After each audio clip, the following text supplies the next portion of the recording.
부모는 자녀를 가르쳐야 하지 않습니까? 또 선생은 제자를 가르쳐야 합니다. 목사는 또 성도들을 가르쳐야 합니다. 이 가르치는 위치에 있는 분들이 참 많은데 너나 할 것 없이 가르치다가 보면 가끔 마음에 염려가 생기고 불안이 일어날 때가 있습니다. 내가 이처럼 힘들게 가르치는데 이거 가르쳐봐야 이대로 살지도 않을 텐데 무슨 소용이 있겠나 하는 나름대로의 불안이지요. 내가 이렇게 열심히 가르쳐도 다 듣고 그만 흘려버리고 말 텐데 하는 생각을 하면 가르치다가도 맥이 빠지는 일들이 가끔 있지 않습니까? 아마 이것은 가르치는 선생의 위치에 있는 분들이면 한두 번씩 느끼는 하나의 감정입니다. 예수님도 제자들과 무리를 앞에 놓고 마태복음 5장부터 7장에 이르는 장장 긴 산상수훈을 가르치시면서 마음으로 아마 이런 불안을 좀 가지셨던 것 같아요. 내가 이렇게 열심히 가르치는데 이거 지키지 않으면 무슨 소용이 있나. 아마 이렇게 생각을 하셨는지 산상수훈 마무리를 하시면서 순종에 대해서 아주 강도 높은 말씀으로 끝을 맺는 것을 우리가 오늘 여기에서 보게 됩니다. 특별히 마지막 부분에서 우리가 잘 아는 집 짓는 비유를 가지고 순종하는 자와 순종하지 못하는 자의 차이가 하늘과 땅이라는 것을 이야기합니다. 순종하는 사람은 마치 자기 집을 반석 위에 세워서 짓는 자와 같다. 나중에 절대 무너지지 않는다. 그 수고는 영원히 남는다. 그렇게 집을 짓는 자는 지혜로운 자다. 순종하는 자는 바로 이와 같은 사람이다 하고 말씀을 합니다. 말씀을 듣고 배우기는 하지만 순종하지 아니하는 자는 무너질 줄 뻔히 알면서도 모래바닥 위에다가 집을 짓고 그 집을 짓느라고 땀 흘리고 온갖 돈을 다 집어넣고 하는 어리석은 사람 같다. 무너질 줄 알면서 땀 흘리고 돈 집어넣는 사람, 참 세상에 어리석은 사람 중에 어리석은 사람이다. 말씀을 듣고 순종하지 아니하는 사람은 바로 이런 자와 같다 하고 단단히 못을 받고 순종하라고 우리에게 경고하고 계시는 것을 봅니다.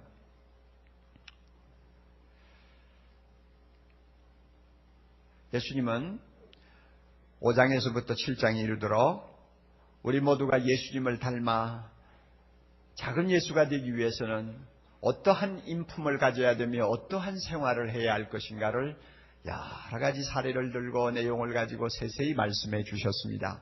잠깐 우리가 한번 뒤로 끝을 올라가서 우리의 기억을 되살려 한번 살펴볼까요? 예수님은 복 있는 자가 되려고 하면 마음을 비우라고 합니다. 애통하라고 합니다. 온유하라고 합니다. 긍휼히 여기라고 합니다.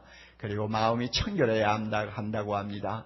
화평케 하는 자가 되어야 한다고 하고 의에 줄이고 목말라야 하고 의를 위해서 경우에 따라서는 핍박도 감수해야 한다고 합니다. 그리고 예수님께서 말씀합니다. 이 세상에 우리 모두는 빛과 소금이 되어 믿지 아니하는 자들이 하나님께 영광을 돌리도록 하라고 말씀합니다. 얼마나 강도 높은 진리입니까? 이렇게 말씀을 하시고 나서는 또 이어서 형제에게 노하지 말라고 합니다. 노한 감정을 가지고 형제를 대하지 말라고 합니다. 그리고 여인을 보고 음욕을 품는 추악한 생각에 끌려다니지 말라고 합니다. 맹세를 하지 말라고 합니다. 악한 자를 대적하지 말고 원수를 위해서 축복하는 자가 되라고 주님은 가르칩니다. 그렇게 될 때 작은 예수가 될 수 있다고 말합니다. 사람한테 보이려고 구제하고 기도하고 금식하는 그런 외식주의자가 되지 말라고 말합니다. 보물을 땅에 쌓고 돈을 하나님처럼 숭상하지 말라고 합니다. 비판하지 말라고 합니다. 염려하지 말라고 합니다. 구하고 찾고 두드리는 기도를 하라고 합니다. 그리고 좁은 문으로 들어가는 사람이 되어 좁은 길을 걸으라고 말합니다. 이 모든 내용을 예수님께서 우리에게 가르쳐 주셨어요. 우리 모두가 알고 고백하는 바와 같이 예수님은 하나님의 아들이십니다. 할렐루야. 그는 최고의 권세를 가지신 분입니다. 그의 입에서 나오는 말씀은 바로 하나님의 계시의 말씀입니다. 그 말씀 안에 생명이 있습니다. 진리가 있습니다. 길이 있습니다. 예수님의 말씀 이외에 우리 인류에게 소망이 없습니다. 그러므로 이 예수님은 권세를 가지고 말씀을 하세요. 우리가 읽은 오늘 본문 28절 29절 보면 예수님의 말씀을 산에서 들은 모든 무리들이 깜짝 놀랐다고 그랬습니다. 예수님의 말씀을 들으면서 보니까 뭔가 설명할 수 없는 권위가 있는 것을 알았어요. 통상적으로 직업적으로 가르치는 서기관들에 비해서 예수님의 말씀은 능력이 있었어요. 사람을 사로잡는 힘이 있었어요. 어두운 마음을 환하게 열어주는 능력이 있었어요. 그래서 모든 사람이 감탄하고 무릎을 꿇었습니다. 이런 절대 권위를 가지고 우리에게 가르쳐 주신 하나님의 말씀이지만 듣고 배우는 우리가 조금 지나서 다 잊어버리고 흘러버리면 무슨 소용이 있겠느냐 말입니다. 무너질 줄 알면서 땀 흘리고 집 짓는 어리석은 사람과 똑같지 않겠느냐는 말입니다. 결국 아무것도 남는 것이 없는 사람이 됩니다. 아무것도 남는 것이 없게 됩니다. 듣고 순종 안 하면 아무것도 남지 않습니다. 목사님, 그러면 구원도 못 받는다는 말인가요? 순종 안 하면 구원 못 받아요? 아마 이런 질문을 하실지도 몰라요. 그러나 알아두세요. 구원을 받지 못할 확률도 많이 있습니다. 21절 말씀 우리는 잘 마음에 담으셔야 됩니다. 나더러 주여 주여 하는 자마다 다 천국에 들어갈 것이 아니요 하늘에 계신 내 아버지의 뜻대로 뭐하는 자가 행하는 자가 들어갈 것이니라. 예수님이 무슨 빈말하고 계시나요?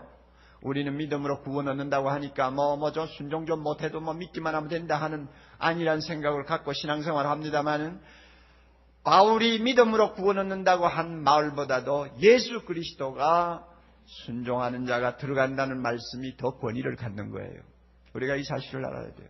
그러므로 여러분, 예수 믿기는 믿는데 순종하는 데 관심이 없어요? 솔직히 이야기합니다. 남는 것이 없는 신앙생활이 될 수 있습니다. 구원 못 받을 확률도 있습니다. 그 점을 오늘 마음에 꼭 기억하고 말씀을 들으시기 바랍니다. 신앙생활에 있어서 순종은 믿음만큼 중요합니다. 따라서요, 순종은 믿음만큼 중요하다. 그럼에도 불구하고 많은 분들이 이 사실을 잘 모르고 있는 것 같아요.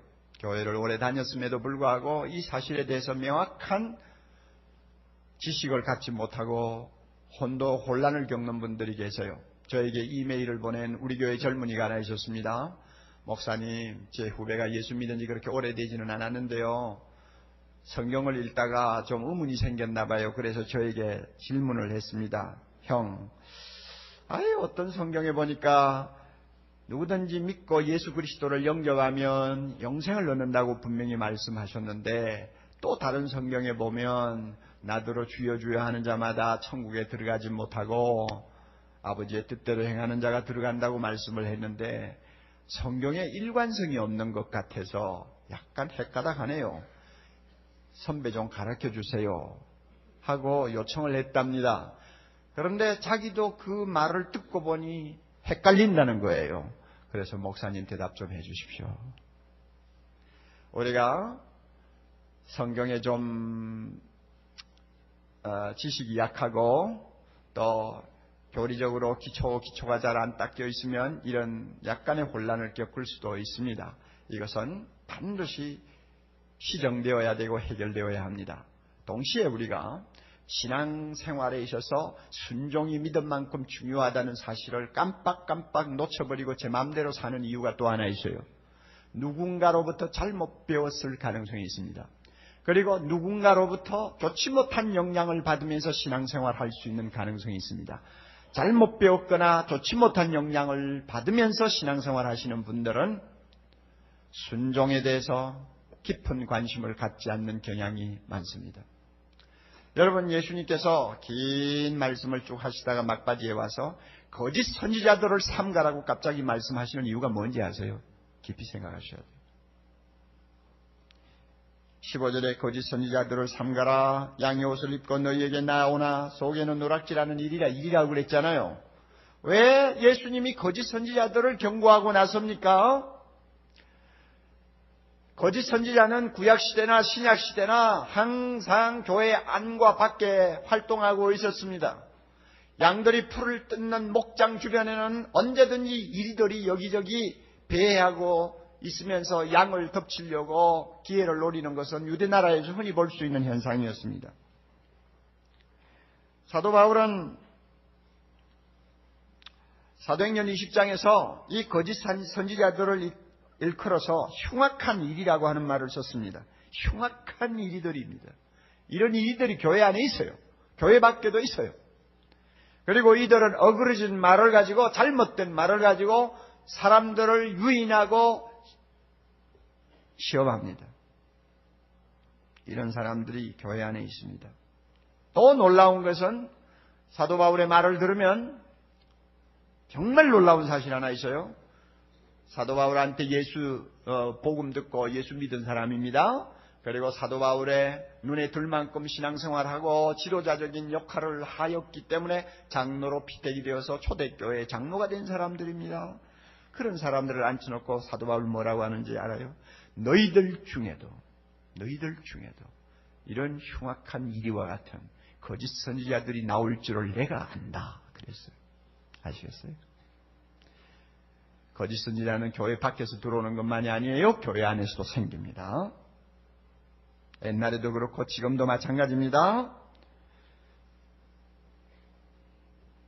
주님은 거짓 선지자들을 일컬어서 나쁜 나무와 같다고 그랬습니다. 나쁜 나무는 나쁜 열매를 맺습니다. 나무가 나쁘다 하는 말은 나무의 질이 근본적으로 좋지 않다는 이야기입니다. 거짓 선지자들은 근본이 잘못된 사람들이에요. 그들은 중생을 받지 않았어요. 그들은 회개하지 않는 사람들이요. 입만 요란을 떨지 하나님은 사랑하지 않는 사람들이요. 그들은 자기 유익을 위해서 제 마음대로 신앙생활하는 사람들입니다. 근본이 잘못된 사람들이요. 그러면서도 가끔은 이들이 엄청난 사역을 하는 것을 봅니다. 큰 교회를 인도하는 지도자가 됩니다. 능력을 받아서 귀신을 쫓아내고 병자를 고칩니다. 많은 권능을 행합니다. 이런 잘못된 사람들이 교회 안에 많이 일어날 것이라고 주님이 벌써 여러분 22절에 말씀하고 계시지 않았어요?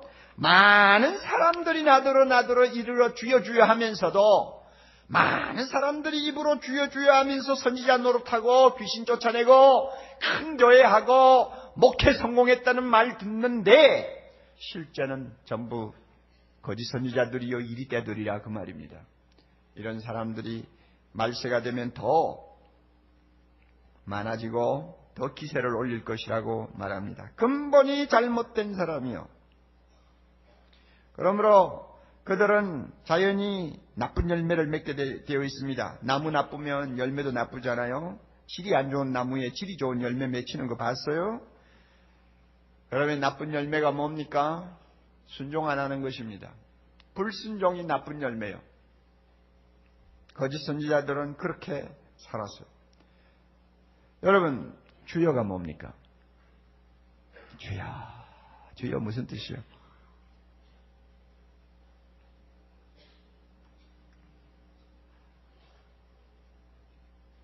저 별관에서 예배 드리시는 분, 또 주말교회에서 우리 수양관에서 예배 드리시는 분 대답 한번 해보세요. 입만 열고 대답하면 내 다 들어요. 주여가 뭡니까? 주여. 우리 주여 소리 하루에 몇 번 합니까? 주여, 주여. 자다가도 주여, 주여. 안 믿는 사람이 보면 또 청성 맞은 것 같이 주여 주여 하잖아요. 그러나 이거 굉장히 중요한 말이에요. 주여가 뭡니까? 주여라는 말은 왕이시여 하나님이시여 하는 말입니다. 나는 당신을 하나님, 나의 왕으로 모십니다. 절대 충성하겠습니다. 무엇이든지 명령하십시오. 오라고 하면 오고 가라고 하면 가겠습니다. 주님이 원하시면 내 생명도 아끼지 않고 드리겠습니다 하는 신하의 맹세가 주여입니다. 거짓 선지자들은 자나깨나 주여 주여 했어요. 그런데 실제로는 순종 안 하는 거예요. 그러니 얼마나 모순이 많은 사람입니까? 입으로 충성을 맹세해놓고는 충성 안 하는 겁니다. 이런 생활을 하는 것이 바로 나쁜 열매를 맺는 것입니다. 나쁜 열매를 맺는 거예요. 주 백령경에 교회가 조금씩 성장하면서 교회 안에 거짓 선지자들이 많이 횡포를 했습니다. 따라서 교회 지도자들이 견디다 못해가지고 모여서 누가 도대체 거짓 선지자인지 좀 구별하기 위해서 지침서를 하나 만들었습니다. 그것이 소위 유명한 디다케라고 하는 것입니다. 이 지침서를 보면 거짓 선지자를 골라내는 가이드라인이 나와요. 몇 가지가 있는데 그 가운데 하나 뭐가 있는지 알아요? 말만 하고 실천하지 아니하는 사람은 거짓 선지자니라. 가르치기만 하고 행하지 않는 사람은 거짓 선지자니라. 이렇게 이야기했습니다. 옛날이나 지금이나 똑같습니다. 그리고 이 거짓 선지자들은 자기만 행하지 않고 자기만 나쁜 열매를 맺는 삶을 사는 것이 아니라 다른 사람들을 유인합니다. 교회 안에 들어와서 착한 성도들을 유인합니다. 좁은 문 곁에 서서 좁은 문으로 들어가 좁은 길로 걸어가려는 사람들을 유인해가지고 넓은 길로 쳐넣습니다. 이게 거짓 선지자들이 하는 일입니다. 뭐가 넓은 길입니까? 주여 주여 하면서 제 마음대로 신앙생활하는 게 넓은 길이요. 자기 좋은 대로 그냥 신앙생활하고 편하게 신앙생활하는 거예요. 순종에 대해서는 별로 관심이 없어요. 무엇이 좁은 길입니까? 순종을 하고 주님을 따라가기 위해서 값을 지불하려고 각오하고 좁은 길 들어서는 사람이에요. 그런데 좁은 문 옆에 서서 끓은 길로 들어가려는 사람들을 꼬셔내가지고 그들의 김을 빼고 그 다음에 그들을 오염시켜서 넓은 길로 쳐넣는 것이 거짓 선지자들이 하는 짓입니다. 사랑하는 형제자매 여러분, 우리 주변을 돌아봅시다. 거짓 선지자와 같은 사람들이 우리 주변에 없다고 생각합니까? 그런 사람들의 영향을 직접 간접으로 받지 않아도 되는 안전지대에서 우리가 신앙생활을 한다고 여러분 생각합니까? 천만의 말씀이에요.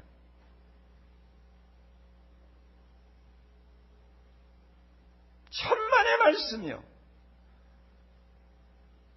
예수님은 분명히 나더러 주여 주여 해가지고는 절대 구원 못 받는다. 아버지의 뜻대로 행하는 자 순종하는 자가 구원받는다 말씀을 해요.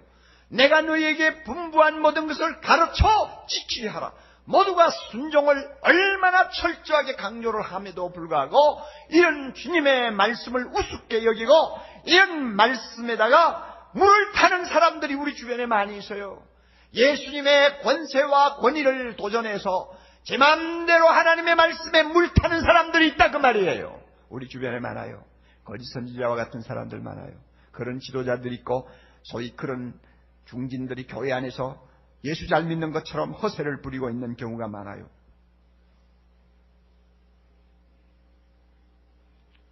물을 탄다는 말이 무슨 뜻이에요, 여러분? 온유한 자는 복이 나니 저희가 땅을 기업으로 받을 것이며, 아이고 이 악한 세상에서 사람 조금만 약한 것처럼 보이면 막 짓밟아버리는 이 세상에서 어떻게 온유해가지고 살 수 있나. 그저 성경은 항상 좋은 말씀만 하셔. 그러나 세상은 세상대로 좀 살아야지. 자동차 접촉사고를 내도 큰 소리 치는 사람이 이기는 세상인데 온유해가지고 어떻게 사냐. 그러니 적당히 듣고 새기면 돼. 이 물타는 작업이에요. 아시겠어요? 이런 생각, 이런 말을 하고 다니는 사람들이 교회 안에 있어요. 원수 사랑하라는 말은 귀가 아프도록 들어. 그건 뭐 사랑하는 사람이 있나? 기독교의 이상론이지. 우리가 그걸 너무 예민하게 받아들이면은 그저 사는 것보다 죽는 쪽이 더 행복할지 몰라. 뭐 이런 식으로 하면서 적당히 들으라고 하는 말을 하는 분들이 계세요. 물타는 사람들. 보물을 하늘에 쌓아두라. 보물을 땅에 쌓아놓지 말라. 하늘과 하나님과 재물을 겸하여 섬길 수 없느니라. 아이고 뭐 성경은 항상 그런 말씀하지만 또 성경 다른 곳에 보면 하나님이 주시는 것 받아서 날마다 누리고 먹고 마시고 기뻐하라는 말씀도 있어. 그러니까 성경 한 곳만 너무 그렇게 신경 쓰고 볼 필요 없이 골고루 봐야 돼. 그래 놓고는 그저 손에 들어오는 대로 자기 배를 위해 살고 즐기고 그저 인생 재밌게 보내는 데다가 모든 정력을 다 쏟고 주님의 나라를 위해서 순종하며 주님의 길을 따라가는 일에 있어서는 매우 무관심하고 관심이 있어도 소극적으로 행동하는 사람들이 우리 주변에 많이 있죠. 이런 사람들이 물타는 사람들이에요. 구원은 믿으면 된다고 그랬어. 믿으면 구원은 온다고 그랬어. 믿기만 하면 죄 사함 받는다고 그랬어. 그런데 뭘 자꾸 순종하라고 그래. 그리고 뭐 선행을 이야기하면 오히려 복음의 정신을 그거는 해치는 거야. 복음과 충돌하는 말이니까 그거는 그렇게 너무 주장하지 마. 하나님 앞에 온전하게 순종할 사람이 천하에 어디 있어. 그러니까 우리 보고 좀 거룩하게 살라는 이야기니까 너무 그런 거 가지고 신경 쓰지 말고 믿기만 하면 돼 하고 주장하는 사람들 있죠. 여러분, 그런 사람들이 예수님의 말씀에 물타는 사람들이에요. 모두가 다 거짓 선지자의 부류에 속할 수 있는 위험성을 가진 자들입니다. 우리 주변을 잘 보세요, 여러분. 그런 식으로 가르치는 지도자들로부터 여러분이 영향을 받지 않았나요? 그런 생각을 하고 세상을 살면서 교회를 드나드는 사람들하고 여러분이 짝이 되어 있지 않습니까? 굉장히 조심해야 됩니다. 밤낮 없이 기도한다고 성경 끼고 교회를 드나들면서 열심히 주여 하는데도 말씀을 순종하고 실천하는 데는 관심이 없어가 집안에서 냄새 피우고 교회 안에서 걸림돌 되는 사람들, 그 인격이 세상 안 믿는 사람보다도 못하면서도 잘 믿는 것처럼 스스로 교만해 있는 사람들, 모두가 거짓 선지자들이 될 확률이 대단히 많은 사람들입니다. 우리는 이런 사람들을 가까이 하면 정말 무서운 해를 받습니다. 우리도 모르게 오염되어 닮아갈 위험이 대단히 많습니다. 이렇게 주님의 말씀에 물을 타서 기독교의 진리를 값싼 복음으로 전락시키는 사람들, 이런 사람들을 우리는 조심해야 됩니다. 그들의 영향권에서 우리가 놀아나지 않도록 조심해야 됩니다. 그래야만이 믿는 대로 순종하는 주님의 제자가 될 수 있습니다. 그래서 주님이 지금 거짓 선지자를 갑자기 놓고 우리를 경고하는 것입니다. 남의 이야기하는 거 아니에요. 사랑하는 형제자매 여러분, 우리는 믿음과 순종의 관계를 좀 더 철저하게 깊이 이해할 필요가 있습니다. 믿음과 순종, 이것은 나무와 열매의 관계와 같다고 하십니다. 좋은 나무면 좋은 열매를 맺습니다. 이것은 자연의 법칙입니다. 참 믿음은 반드시 순종합니다. 이것은 영적인 불변의 법칙입니다. 우리가 가수원에 가가지고 봄에요, 한참 파릇파릇한 잎이 막 날 때, 아니면 꽃이 필 때 쳐다보고, 야, 이 사과나무 정말 질이 좋은 사과나무구나 하고 말할 수 있습니까? 뭘 보고 그렇게 장담해요? 아무도 말 못해요. 나무의 모양이 참 보기에 탐스럽게 생겨도, 꽃이 정말 봉우리마다 너무 아름답게 피어도 그것 가지고 이것이 질이 좋은 사과나무인지 질이 나쁜 사과나무인지 몰라요. 결국은 가을에 가서 탐스럽게 익은 사과를 하나 따서 딱 먹어보고, 와, 이거 당도가 대단하구나, 아, 이거 정말 질 좋은 사과나무구나, 우리가 이렇게 말하지 않아요? 믿음도 마찬가지예요. 믿음이라는 것은 영적인 거예요. 믿음이라는 것은 내면적인 거예요. 그러므로 겉으로 봐가지고 몰라요. 이 사람의 믿음이 좋은 믿음인지 참 믿음인지 거짓 믿음인지 얼른 분간하기 어려워요. 그러므로 나중에 그 사람의 믿음을 평가하려면 얼마나 말씀대로 순종하는 삶을 사느냐를 봐야 돼요. 순종하는 삶을 보는 것은 실제적이요, 외적이요, 그러므로 판단하기가 쉽단 말입니다. 그러니까 사는 모습 딱 보고, 아, 저 사람 믿음 진짜다 하고 우리가 판단하는 것입니다. 좋은 가실이 열리는 나무를 보고 좋은 나무라고 하듯이 순종하는 생활을 하는 사람의 믿음을 보고 좋은 믿음이라고 하는 거예요. 참 믿음이라고 하는 거예요. 순종하지 않습니까? 믿지 않는 사람이요. 아니면 잘못 믿는 사람입니다. 순종합니까? 바로 믿는 사람입니다. 로마서 16장 26절에 보면 주님께서 이 세상에 복음을 전하시는 목적을 분명하게 이렇게 말합니다. 모든 민족으로 믿게 하고 순종케 하려고 복음을 전한다고 그랬어요.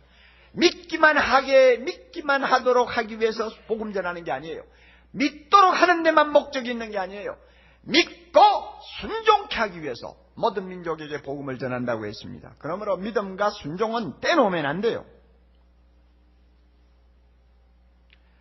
야고보서를 우리가 잠깐 생각해 볼 필요가 있습니다. 야고보서에 가면 2장 14절에 이런 말씀이 나옵니다. 내 형제들아, 만일 사람이 믿음이 있노라 하고 행함이 없으면, 순종하지 아니하면 그 믿음이 능히 그 사람을 구원할 수 있겠느냐. 또 22절에 이런 말씀이 나옵니다. 믿음이 그의 행함과 함께 일하고 행함으로 믿음이 온전케 되었느니라. 또 26절에 더 우리 가슴에 와닿는 말씀이 나옵니다. 영혼 없는 몸이 죽은 것과 같이 행함이 없는 믿음은 뭐요? 죽은 것이니라. 믿음과 행함의 절대적인 관계, 얼마나 이것을 명료하게 말씀하는지 모릅니다. 어떻게 보면 야고보서의 이와 같은 말씀은 믿음으로만 구원 얻는다고 하는 로마서의 말씀과 충돌하는 것처럼 보입니다. 그러나 충돌이 아니에요. 자세히 보세요. 조합니다. 충돌이 아니고 조합니다. 오늘 설교 재미없죠?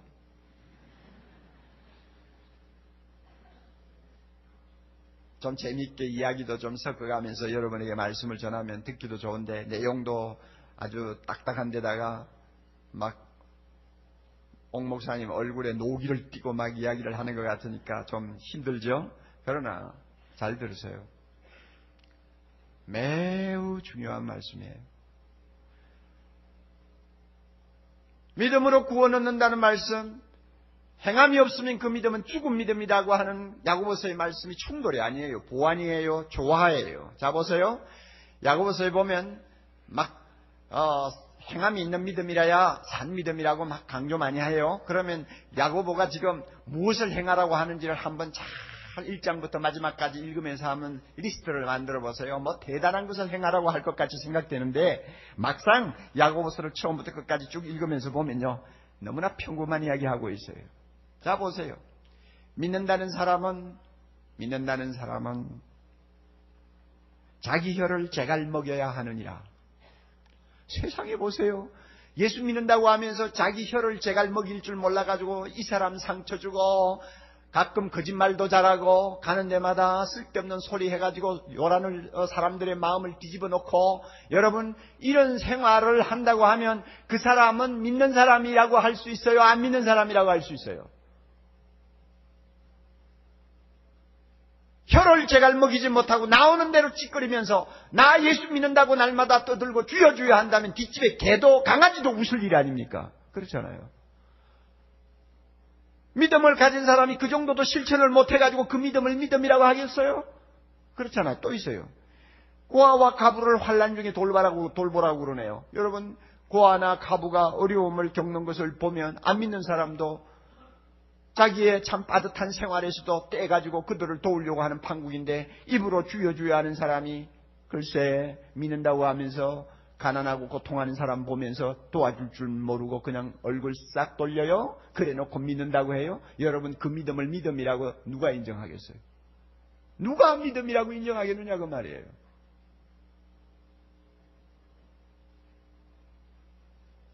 야고보는 또 세속에 물들지 말라고 합니다. 믿는다고 하면 세속에 물들면 안 된다고 그래요. 여러분 이것도 뭐가 이상한 거예요? 우리가 다 세상에 나가서 사회생활합니다. 사회생활하면 온통 세상의 구중물이 막 그냥 우리를 뒤집어 씌우고, 그 다음에 무서운 탕류가 그냥 막 흘러내려가지 않아요? 요 사이 보면은 이거 세상 앞으로 어떻게 될까 싶은 생각하면은 그냥 눈앞이 캄캄하고요. 저같이 이제 나이가 들어가는 사람은 얼마나 다행이다 하는 생각을 하는지 몰라요. 저 뒤에 따라오는 목사들 고생할 생각하니까 눈앞이 캄캄해요. 도대체 어떤 사람들입니까? 자라나는 사람들 한번 생각해 보세요. 기가 막히잖아요. 예, 그런데요, 주여 주여 하면서도 딸내미가 시집가가지고 고생한다. 예, 그만 살아. 요사이 세상에 그렇게 힘들게 살아.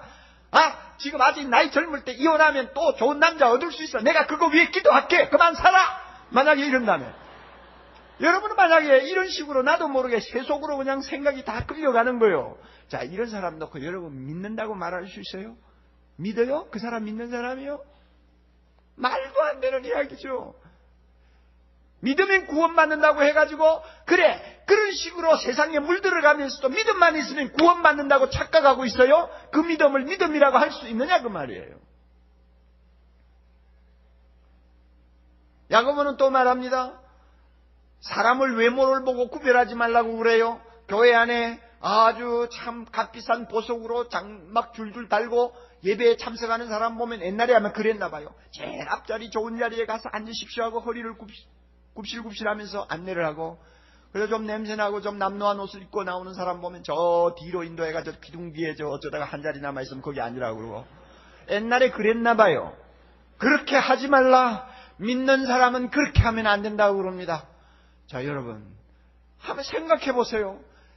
입으로 주여 주여 하면서 교회 안에서 그런 식으로 사람 차별한다면 그 믿음이 진짜 믿음입니까? 산 믿음입니까? 구원받을 수 있는 믿음입니까? 안 된다는 말이에요. 나는 야고보가요, 영혼 없는 몸은 죽은 것 같이 행함이 없는 믿음은 죽은 것이라 해서 행하는 일이 굉장한 것인 줄 알았더니 야고보서 다 읽어보니 그렇고 그런 것들 가지고 이야기한다고요. 여러분, 그런 정도도 실천을 못하는 믿음 가지고 믿음이라고 그래요? 그렇잖아요. 그러므로요, 순종이 따르지 아니하는 믿음은 믿음이 아니에요.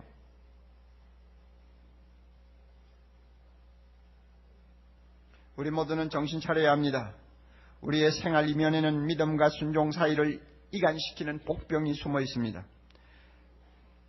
우리는 성경을 배우면서 정답만 알면 제대로 배운 것처럼 간주해버리는 교회 문화에 젖어 있습니다. 그 말씀이 나의 생활에 얼마만큼 적용이 되는가에 대해서 별로 관심을 갖지 아니하는 교회 문화에 오래 젖어 왔습니다. 정답만 알면 그 사람은 바로 믿는 사람이고 바로 신앙생활하는 사람이라고 다 인정을 해주는 교회 문화입니다. 이것은 잘못된 문화입니다.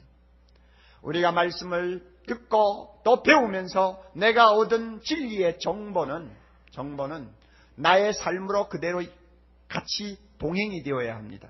그런데 내가 말씀 들을 때는 그렇다고 의식적으로 받아들인 정보인데 사회생활을 할 때는 그 정보가 틀린 것처럼 행동하는 사람, 사실이 아닌 것처럼 행동하는 사람, 그것은 벌써 순종이 따르지 못하는 사람의 모습이거든요. 주님께서 이것은 안 된다고 말씀합니다. 이런 것은 트로이성을 함락시킨 목마와 같이 우리를 무너뜨릴 수 있는 복병이라는 것을 알아야 합니다. 외국의 많은 분들이 한국 교회를 와서 감탄하는 것도 많아요. 그러나 참 나쁘끄러운 비판을 하는 사람들도 있어요. 특별히 데니스 레인과 같은 사람은 10여 년 동안 우리 한국을 드나들면서 그가 내린 결론이 뭔지 압니까? 한국 교회에 참 장점이 두 가지 있다. 뜨거운 기도, 그 다음에 헌신. 그것은 내가 인정해준다. 그러나 말씀을 실제 생활에 적용하면서 순종하는 것은 너무너무 비어있다 그랬어요. 참 얼마나 나쁘끄러운 이야기인지 모르잖아요. 여러분 보세요. 다시 이 말을 바꾸면은 순종이 빠져있는 신앙생활에 열을 올린다 그 말입니다. 이게 한국교회라는 거예요. 순종이 빠져있는 신앙생활에 열을 올린다. 그러면 이런 신앙생활을 하나님이 받으실까? 순종 안 하는 사람의 기도 하나님이 얼마나 들을까? 순종하지 않는 사람이 헌신을 하나님이 얼마나 기뻐할까? 이사야서 1장을 가서 돌아가서 읽어보세요. 안 받습니다, 하나님이. 우리는 하나님을 그렇게 멍청하고 바보스러운 존재로 보시면 안 돼요. 그러므로요, 믿음에 있어서 순종은 생명과 같은 것입니다. 뭔가를 우리가 믿는다면 그 믿음은 그것이 사실인 것처럼 행동해야 합니다. 우리가 믿습니까? 믿으면 그 믿음이 진짜 사실인 것처럼 행동하는 무엇이 따라가야 그 믿음이 살아있는 믿음이라고 말해요. 믿는다 하면서도 실제 행동에서는 전혀 그 믿음의 어떤 증거가 보이지 않는다면 그것은 믿음이 아닙니다. 성경의 믿음은 그런 믿음이 아닙니다. 천국 가는 믿음은 그런 믿음이 아닙니다. 예수 그리스도를 나의 구주로 고백하고 예수님을 닮아가고자 하는 열정을 가지는 믿음은 그런 믿음이 아니에요. 위대한 신학자 본 해퍼가 말한 것처럼 따라하세요. 믿는 자는 순종하며 순종하는 자만이 믿는다. 아시겠어요?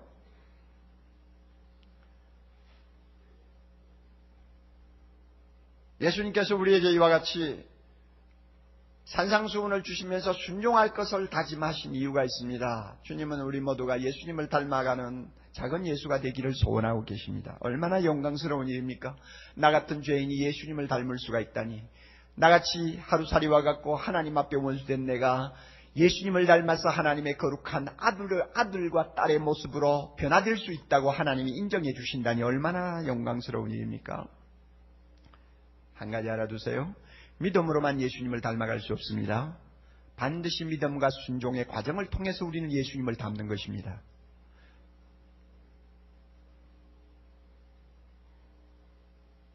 여인을 보고 음욕을 품지 말라고 하는 주님의 말씀을 순종하지 아니하고 제 마음대로 욕정에 따라서 움직이는 사람이 아무리 믿습니다 해도 그는 예수를 닮을 수는 없습니다.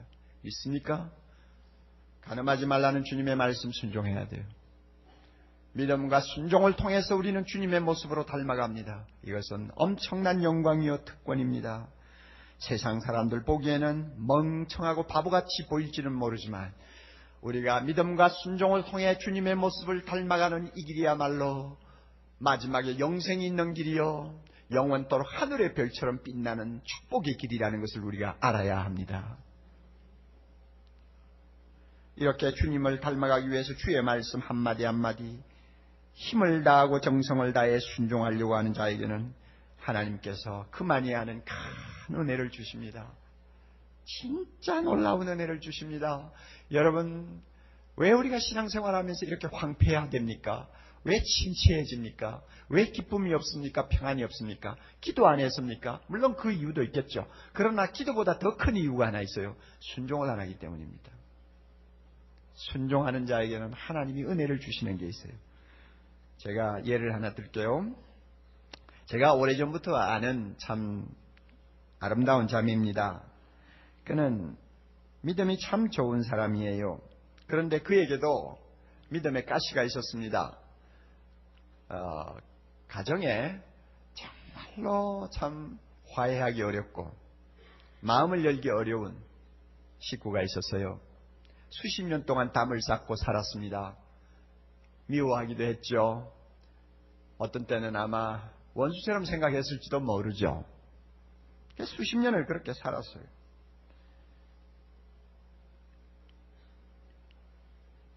이런 환경에서 이 자매는 많은 고통과 아픔을 경험했습니다. 그런데 그가 며칠 전에 저에게 편지를 보냈습니다. 제가 그 편지를 좀 읽으면서 은혜를 받았어요. 좀 시적으로 써서 약간 듣는 분들은 좀 핵심을 잃어버릴 위험이 있지만 제가 중간중간 설명을 할게요. 목사님, 요즘 몇 달 동안 하나님이 주시는 은혜의 큰 물결 속에서 하나님이 주시는 큰 은혜의 물결 속에서 하나님의 숨결을 느끼며 살고 있습니다. 하나님의 숨결을 느끼고 살고 있습니다. 여러분 행복합니까? 안 합니까? 하나님의 숨결을 느끼고 살 정도면 정말 행복하죠. 그래서 제가 이거 무슨 일이 일어났나 하고 또 그 다음에 읽었습니다. 회개와 더불어 용서하는 마음 속에 그동안 미워하던 그분에 대해 잊고 살았던 감사를 생각하도록 하셨고 그분을 위해 가슴 찢어질 듯한 애틋한 사랑으로 축복 기도를 하도록 만드시는 주님의 손길에 그저 감격스러울 뿐입니다. 간단하게 요약하면 미워하던 그분을 용서하게 되고 사랑하게 되고 오히려 그분 때문에 감사하게 되고 축복하게 되었다는 것입니다. 이것이 하나님의 은혜라 너무 감사하고 기쁘다는 것입니다. 이 말을 바꾸면 순종했다는 것입니다. 사랑하라고 하니까 사랑해봤다는 것입니다. 용서해봤다는 것입니다. 그랬더니 너무너무 놀라운 은혜가 그에게 임했다는 이야기죠. 그 다음에 이런 말을 합니다. 언젠가 목사님이 하신 설교 사랑이 얼마나 아름답습니까? 사랑이 얼마나 강합니까? 사랑이 얼마나 위대합니까? 사랑은 서로 위로하는 것, 사랑은 서로 용서하는 것, 사랑은 서로 인내하는 것, 사랑은 외로운 사람과 함께 하는 것이라고 하신 설교 말씀을 얼마나 많이 생각했는지요. 이렇게 잘 배워 제 생활 속에 기쁨과 감격을 주시는 목사님께 다시 한번 깊이 감사를 드리고 싶었고요. 부끄럽지만 이 변화된 마음의 기쁜 소식을 전해드리고 싶었습니다. 무엇을 발견할 수 있어요? 순종했더니 은혜의 파도가 그 마음에 밀려 들어온 거예요. 그래서 전에 느끼지 못하던 감사가 꽃이 피고 그 다음에 기쁨이 샘처럼 솟고 그 영혼이 힘을 얻어서 하늘을 향해 날개치듯이 올라가는 것을 그가 느끼고 있다는 이야기입니다. 여러분, 순종하면 하나님이 이렇게 은혜를 주십니다. 우리는 순종하지 아니하므로 우리의 신앙생활을 너무 비참하게 만들 때가 많이 있습니다. 우리가 순종하지 아니하므로 오히려 우리는 더 편한 신앙생활을 할 것이라고 착각할지 모르지만 그 길은 너무나 험하고 너무나 많은 손해를 보는, 다시 말하면 모래 위에 집을 지었다가 몽땅 무너뜨리고 주저앉는 그런 신앙생활 우리가 할 때가 많이 있습니다. 왜? 순종하지 않기 때문입니다. 예수님의 말씀에 순종하는 것이 좁은 길처럼 힘들어 보여도 주님을 사랑하는 마음으로 순종하면 하늘로부터 오는 은혜의 파도가 우리 안에 밀려들어 우리를 새 사람으로 행복한 신앙생활로 인도할 것입니다. 그러므로 잘 알아두십시오. 신앙생활의 행복과 불행을 가르는 갈림길은 순종에 있습니다. 신앙생활의 행복과 신앙생활의 불행을 가르는 갈림길은 어디 있어요? 행복에 있습니다. 마지막으로 다시 한번 꼭 기억하십시오. 순종은 믿음만큼 중요합니다. 순종은 믿음만큼 중요합니다. 이것이 주님이 주시는 산상수훈의 마지막 결론이요, 예수님의 엄숙한 말씀이라는 사실을 우리 마음에 꼭 기억해 두시고 이 말씀대로 우리 모두가 사는 행복한 주의 제자들이 될 수 있기를 바랍니다. 기도하십시다. 자비로우신 하나님 아버지, 우리를 작은 예수 되도록 하기 위해서 복 있는 자가 누구인가로부터 시작하여 순종하는 삶에 이르도록까지 교훈해 주신 주님의 은혜를 감사합니다. 우리 많은 말씀 배웠습니다. 많은 말씀 들었습니다. 또 많은 말씀을 기억하고 있습니다. 그러나 그것으로 머물지 말게 하시고 우리가 진실로 좋은 나무일진데 좋은 순종의 열매를 맺을 수 있도록 축복해 주시옵소서.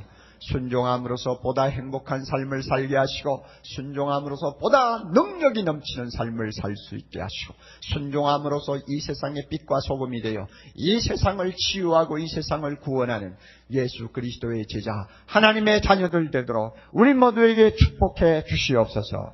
예수님 이름으로 기도드리옵나이다. 아멘.